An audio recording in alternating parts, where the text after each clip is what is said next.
দেখতে দেখতে ৮ বছর আত্মপরিচয় ভুলে জন্মভূমির মায়া ছেড়ে আজকের এই দিনে রাখাইন রাজ্য থেকে রোহিঙ্গারা পাড়ি জমিয়েছিল বাংলাদেশে। সেই সময় চোখে মুখে ছিল আতঙ্ক, উদ্বেগ ও বেঁচে থাকার লড়াই। সে লড়াইয়ে নিজেদের প্রতিষ্ঠিত করতে এখনও দাবি জানায় প্রত্যাবাসনের। তবে দিন যত যায় নানা সমীকরণে জটিল হচ্ছে প্রত্যাবাসন। রোহিঙ্গা সংকট সমাধানে রাজনৈতিক দলগুলোর ঐকমত্য প্রয়োজন মনে করছেন কূটনৈতিক বিশ্লেষকরা। বিস্তারিত থাকছে বিপুল দেবরায়ের রিপোর্টে। দিনটি ২৫শে আগস্ট ২০১৭ সাল। কক্সবাজারের টেকনাফ সীমান্তের ওপারে আগুনের লেলিহান শিখা, সেই সঙ্গে মুহুর্মুহু গুলির শব্দ। মিয়ানমারের জান্তা বাহিনী নির্যাতনের শিকার হয়ে শিশু, মহিলা, বৃদ্ধা হতে শুরু করে রোহিঙ্গা জনগোষ্ঠী জীবন বাঁচাতে বাংলাদেশে আশ্রয় নেয়।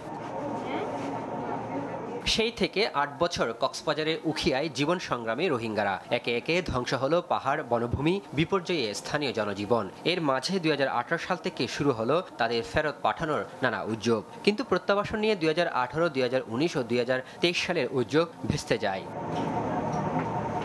প্রত্যাবাসন নিয়ে রোববার থেকে কক্সবাজারের শুরু ৩ দিনের আন্তর্জাতিক সম্মেলন, কিন্তু এরই মাঝেই অব্যাহত রোহিঙ্গা অনুপ্রবেশ। নানা জটিল সমীকরণে রোহিঙ্গা সংকটের সমাধান জটিল বলে মনে করছেন সাবেকেই কূটনৈতিক।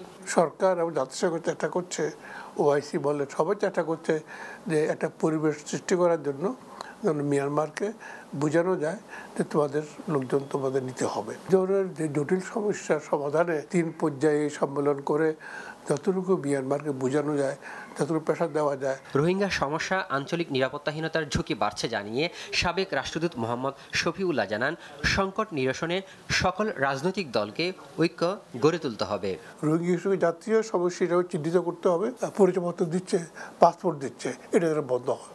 সুতরাং সেই জন্যই সর্বস্তরের মানুষকে এবং সমস্ত রাজনৈতিক দল, কর্মী, নেতা সবাই যেন এবার একমত যে এটা আমাদের জাতীয় সমস্যা, আমরা এটাতে মুক্তি চাই।